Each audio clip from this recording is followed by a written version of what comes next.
My name's Anne Weeks, and I was born in Princeton, New Jersey to Canadian parents. My father was an academic, and he was from Cape Breton. My whole family was in Nova Scotia, and he went to Princeton, New Jersey to teach, and that's why I was born there. And I was raised in the United States, but always wanted to come back to Canada and to Nova Scotia in particular. So I decided I would retire when my husband, who's older than I am, retired. And we were able to do that living here because of the healthcare system, which we could not have done in the US. And I'm involved in a bunch of different small projects, all community focused. And probably the biggest one is about last April with a friend of mine, I started We Share Lunenburg County, which is a Facebook group that is based on non-monetary exchanges and support. And we're really happy with the community we've built with that. We're up to 1,800 members, which we're just flabbergasted. We have that many. And it has really been a very rewarding project for us. Originally on the Lunenburg Community Bulletin Board, every once in a while you would see someone post something saying, you know, I need help shoveling my drive, or I need this, or I need that. And it just seemed to me that the posts always got lost in all the typical community bulletin board stuff. And so I started thinking, I wish there were a way we could separate those things out. And I ended up talking to, I don't know if you know Becky Nodding. Okay, so Becky's a friend of mine. And I said to Becky, you know, I have this idea. What do you think? And Becky's always been interested in having a community fridge. And she said, well, it's sort of a similar idea. She said, maybe you should do it. So I originally thought that I would also have a hard copy of it, have bulletin boards in town for people who are not on the internet, but I can do it on Facebook for free. I'll get it started there, see how it goes, and then down the road, if it works and it's a strong enough group, maybe I can get someone to invest in buying bulletin boards. It shows the generosity that's out there that we forget. I think in this day and age, it's easy to forget there are generous people and kind people, and I'm hoping the group will remain that way to remind us every day, you know, that they're generous, kind people. We never thought it would get as big as it is. That's really awesome.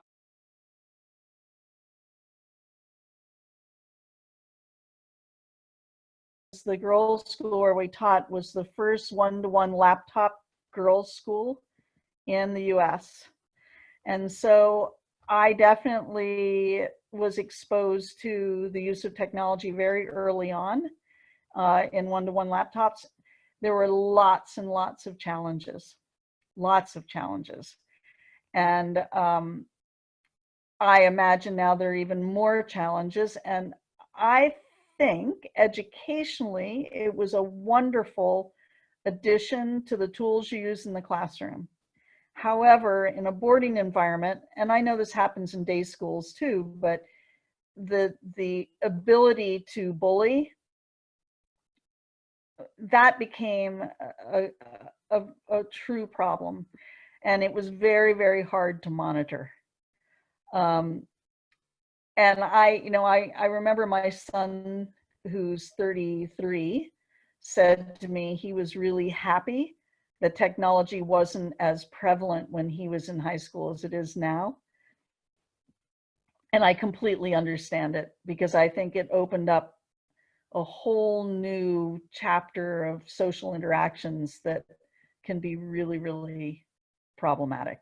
There are big differences. I mean, in China, the kids are very driven. They have no downtime. Once they hit high school, they're taking 6, 7, 8 classes a day. Sometimes the classes meet in the evening.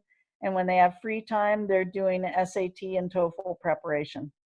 These kids, they might sleep 4 or 5 hours a night. And otherwise, they are either in the classroom or studying. They have no downtime.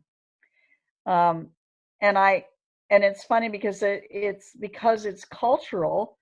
They don't realize that it could be any other way. And so I personally, I think it's kind of sad that they live that way. But again, as I said, they don't know any differently. Um, I see a big difference between kids in the US and kids here. I think kids in the US are also very driven towards the whole college process. And I think a lot of emphasis is put on outside activities and being a leader. And I think parents manage their kids more in the US. You know, when they talk about helicopter parents, or I like the term lawnmower parents, which are the ones who mow the lawn before the child steps on it so they don't have any obstacles in their way. I think there's a real culture of that in the US. I don't see that as much here. The kids, of course, maybe that's the kids I've been exposed to here, but I feel like there's a much healthier view of education, at least in the South, what I've seen on the South Shore. There doesn't seem to be that intensity. And I just think it's healthier. I actually think even with the younger children, I sometimes feel living in Lunenburg that it reminds me of sort of a 1950s childhood where the kids can go outside and play and ride their bikes on the back harbor trail without their parents. And the places I lived in the US, that would never happen. Never. Even if it had been safe enough, the parents wouldn't have felt that it was safe enough. So I don't know. I tell friends back in the US all the time that life here is so much more sane.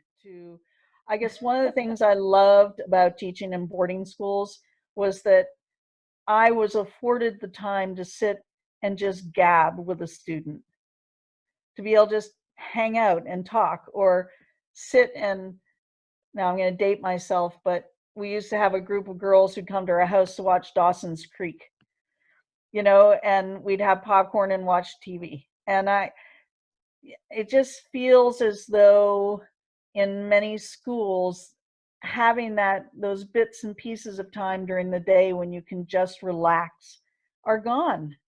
And I think it's a shame, because I think that's what keeps education healthy, of having that balance. And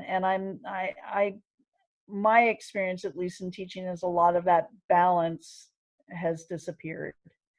Um, and as I said, the beauty of boarding school is that you had the kids 24/7, so you could craft that balance, you could find that time. And there weren't the pressures of the parents and what was happening in the home competing. So you could create that healthy atmosphere. And I don't know, kids should be able to play. They should be able to go out and, you know, have downtime during the day. And I don't know, I just think a lot of that's been lost. And of course, also I would agree with art and music, and all those creative arts need to be there. You know, people talk about STEM, the science, technology, engineering, and math is wonderful, but if you don't have the ability to be creative in your thinking, you're not going to be successful in those fields. And it's so important to have the arts as part of that. And I worry about the world getting away from that creative mindset.